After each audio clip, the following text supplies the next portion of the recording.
안녕하세요. 말씀 묵상의 이광재 목사입니다. 오늘도 하나님 앞에 변함없이 저희들 말씀으로 이렇게 묶어주신 하나님 감사드립니다. 저희들이 말씀 안에 이렇게 묶이지 않으면은 저희들도 모르게 순간순간 이기적인 마음으로 저희들이 마음이 뺏기는 것을 깨닫게 됩니다. 말씀 안에 이렇게 묶인다는 건 너무나 소중한 것입니다.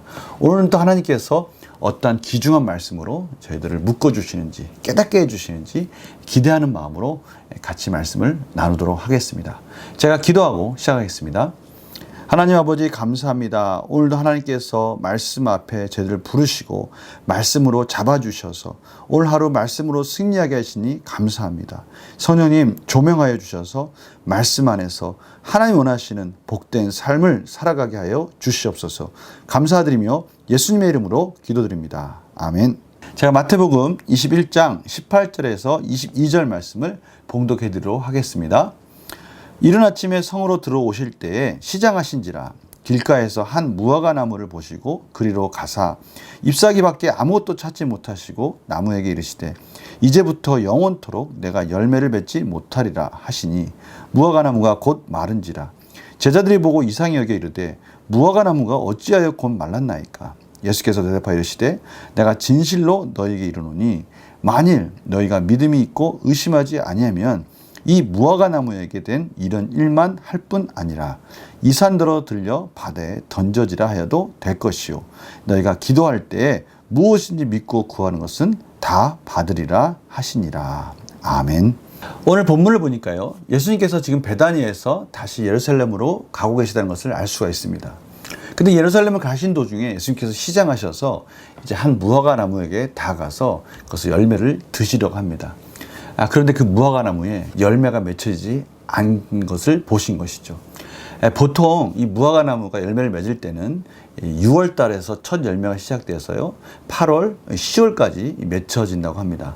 그런데 지금 예수님께서 가시는 이 기간은 3월에서 4월입니다. 6월절 기간이니까요. 그런데 그럼 당연히 열매가 없을 거라고 생각할 수 있겠지만 6월에 열매가 맺힐지라도 그 이전에 열매가 맺히기 전 그 단계의 열매들이, 조그만 열매들이 맺혀져서 그 열매들을 또 가난한 자들이나 또 나그네들이 먹었다고 합니다. 그걸 보통 타크시라고 하는데요. 예수님께서 볼 때는 그러한 것들을 통해서든지 어떻게든지 보시고 나서 이 무화과 나무가 그런 작은 열매가 맺혀지지 않는 것도 물론이거니와 앞으로 이 무화과 나무가 미래를 볼 때 전혀 열매를 맺힐 나무 같이 보이지 않은 겁니다. 무화과 나무는요, 관상용이지 아니지 않습니까? 이 열매를 맺어야 되는 것이 마땅한 나무인데 그 역할을 제대로 하지 못하고 있는 이 무화과 나무를 향해서 예수님께서 심판하십니다. 영원히 열매를 맺지 못할 것이다. 그러자 무화과 나무가 곧 말라 비틀어지는 것이죠. 이 제자들이 볼 때 참 신기한 겁니다. 아니 어떻게 이런 일이 일어날 수 있을까? 그래서 그 신비한 능력, 이 제자들은 늘 그러한 능력이나 그런 높은 자리나 이런 것에 대한 욕심이 있다는 걸 알 수가 있어요.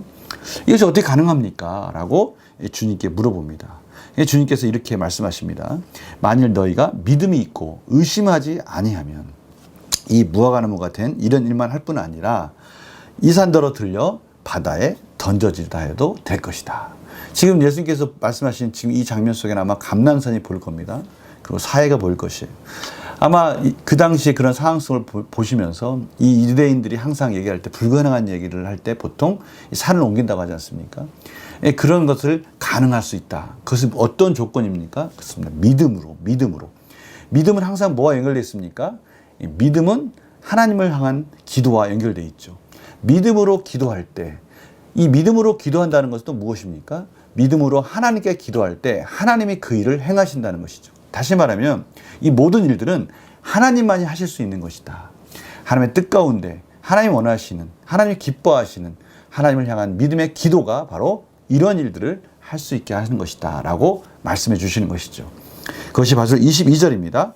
너희가 기도할 때 무엇이든지 믿고 구하는 것은 다 받으리라 하시니라. 바로 이 부분입니다. 믿고 구하는 것은 다 받을 것이다. 하나님의 뜻 가운데 하나님이 기뻐하시는 이 놀라우신 일들을 감당할 때 하나님께 구하는 모든 것들은 다 하나님께서 이루어 주실 것이다. 하나님만이 이 일들을 하실 수 있다라고 지금 제자들에게 예수님은 이 믿음과 기도와 또 하나님께서 하시는 놀라운 능력들을 그들이 같이 경험할 수 있다라고 지금 가르쳐 주시는 것이죠. 오늘 중요한 것은 두 가지입니다. 하나는 믿음의 열매이겠죠. 믿고 구하는 것은 하나님께서 다 이루어주실 것이다 하는 것이. 그런데 문제는 무엇입니까? 이 믿음의 열매들은 하나님의 자녀들에게 마땅히 맺어지는 열매들인 것이죠. 그렇다면 이러한 믿음의 열매가 가장 많이 맺혀져야 될 그런 민족은 누굽니까? 바로 이스라엘 민족 아니겠습니까? 하나님의 자녀라고 자칭, 선민 사상을 가지고 성전이 있었고요, 율법이 있었고요, 제사법이 있지 않습니까? 하나님의 임재를 경험한 믿음의 조상이라고, 그렇게 믿음의 조상을 가진, 그렇게 자부심을 갖고 있었던 이 이스라엘 백성들, 서기관과 바리새인, 이 대제사장, 이들의 삶 속에 이런 믿음의 열매들이 주렁주렁 맺혀져야 되는 거 아닙니까? 그런데 전혀 성전은 부패했고요, 제 기능을 하지 못하고 있었고요, 하나님 원하시는 믿음의 열매가 전혀 맺어지지 않고 있는 이 불쌍한 이스라엘 백성들, 지금 이들을 이 무화과 나무로 지금 예수님께서는 비유하고 계시는 것이죠. 입만 무성하고 하나님의 자녀라고 말을 하고 있고 그 모두들 다 갖추고 있어가지고 겉으로는 번지르르한데 그 안에 열매가 없는 것을 보시고 무화과 나무를 심판하시는 예수님이 지금 이스라엘 백성들을 그렇게 심판하실 것이라고 지금 말씀하고 계시는 것입니다.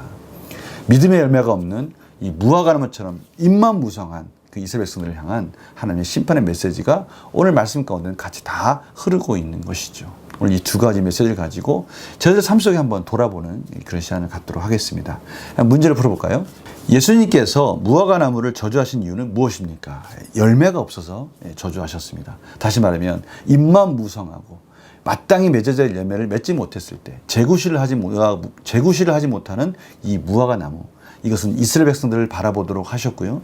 입만 무성하고 형식적인 종교적인 그런 율법과 스스로 만드는 그런 여러 가지 관습법, 또 제사법, 이 성전만 번들을 하고 열매는 하나도 없는 하나님 원하시는 하나님을 사랑하고 이웃을 사랑하는 긍휼의 마음과, 이것을 우리가 어떻게 확인할 수 있겠습니까? 지금 예수님이 지금 이 땅에 오셔서 그 긍휼의 마음을 구하는 자들을 찾고 계십니다. 다시 말하면 이스라엘 백성들이 율법을 가지고 있다는 것은요, 그 율법을 지킬 수 있다는 것을 그들이 스스로 교만한 마음을 가지라고 하는 것이 아니지 않습니까?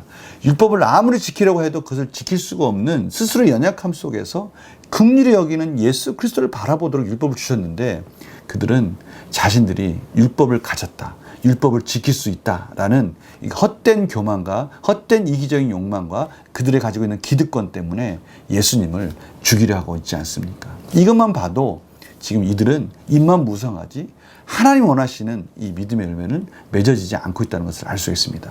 바로 예수님께서 바로 그 부분을 심판하시는 것이고요, 무화과 나무를 통해서 그 부분을 지금 상징적으로 가르쳐주고 계시는 것이죠. 느낀 점 볼까요? 의심하지 않고 믿음으로 구하는 자에게 기적을 베푸신다는 주님의 말씀에서 무엇을 느낍니까? 의심하지 않고 믿음으로 기도하는 자들에게 하나님께서 놀라운 기적을 베풀어 주신다.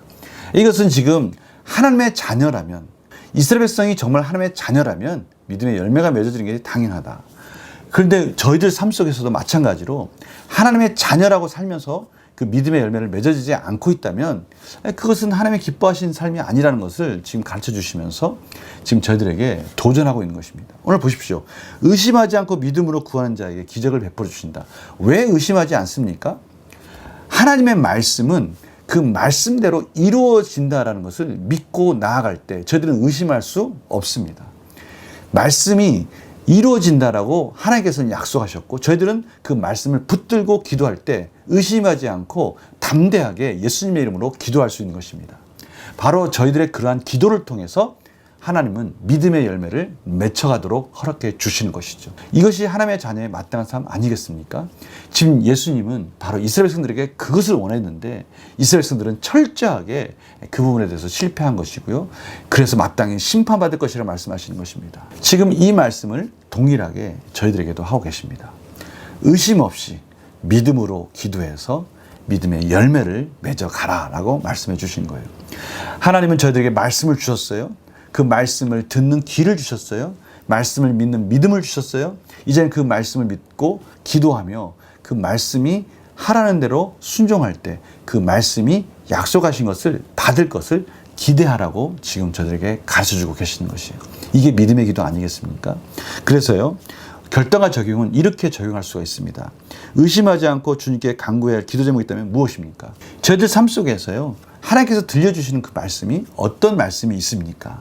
저는 오늘 이 말씀을 들으면서 믿음의 기도는 참으로 불가능한 것이 없구나 라는 것을 들었다면 저희들은 이제 또 이 믿음의 기도를 가지고 이 믿음의 말씀을 가지고 다시 하나님께 나아가는 것입니다. 그래서 중요한 건 이겁니다.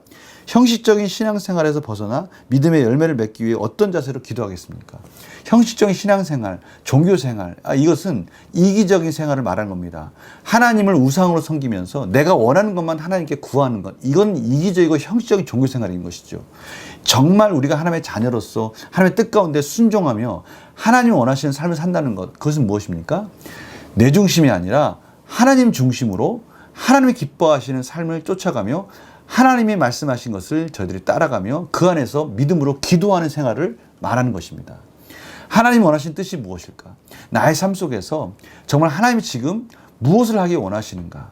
하나님 나라를 위해서, 교회를 위해서, 나의 삶 속에서, 직장에서, 학교에서, 지금 내가 즐기고 있는 이 모든 쾌락적인 부분에 있어서나 누구와의 만남을 통해서나 또 내가 하고 있는 이런 사업을 통해서나 하나님이 지금 무엇을 원하고 계실까?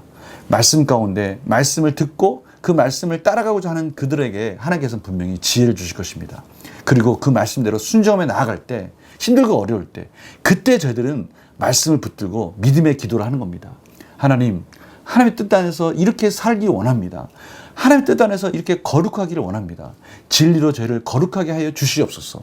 예수님의 이러한 중보 기도를 저희들이 믿고 저희들이 하나님 앞에 기도하며 나아갈 때 오늘 말씀하신 대로 불가능한 것이 없도록 놀라운 홍해가 갈라지는 기적을 저희 삶 속에서 경험하도록 하나님께서 허락해 주시겠다고 말씀하시는 것입니다. 저희들이 이제는 오늘 이 말씀을 다시 붙들고요, 입만 무성한 무화과나무가 아니라 믿음의 열매를 맺어가도록 저희들을 부르신 하나님께 아멘하고 순종하면서 다시 한번 하나님의 뜻 가운데 순종하며 기도하며 그 놀라운 능력을 경험하며 오늘 하루도 저희들이 가는 곳곳에서 놀라운 홍해가 갈라지는, 세상 사람들 볼 때는 도저히 불가능하다고 말하는 그곳에 하나님의 뜻 가운데 순종하며 나아갈 때 놀라운 역사를 이루어주시는 하나님을 경험하시는 복된 삶이 되시기를 간절히 축원합니다. 제가 기도하고 마치겠습니다. 하나님 아버지, 저희들 삶 속에 세상 속에서 염려하고 근심 걱정이 저희들의 마음을 뺏어가지 않기를 원합니다. 말씀 안에서 말씀 붙들고 하나님을 의지하고 살아갈 때 그곳에 놀라운 기적이 일어나게 해주시고 놀라운 출애굽의 역사들이 일어나는 것을 저희들이 경험하도록 인도하여 주시옵소서. 감사드리며 예수님의 이름으로 기도드립니다. 아멘. 저는 오늘 말씀을 보면서요, 겟세마네 동산에서 기도하시는 예수님의 모습을 생각합니다. 정말 땀방울이 핏방울 되도록 기도하는 그 순간에 참으로 천사들이 예수님을 도와주셨습니다. 저희들이 말씀 안에 순종하고 기도할 때 하나님께서 이 천지만물을 통해서 저희들을 도와주실 것입니다. 문제는 저희들 마음입니다. 저희 마음이 결단하고 하나님 뜻 가운데 순종하려 할 때 저희들을 하나님께서 마음껏 사용해 주실 줄 믿습니다. 오늘도 이 말씀 안에서 승리하는 복된 하루가 되시길 원하고요. 내일 또 뵙겠습니다. 안녕히 계세요.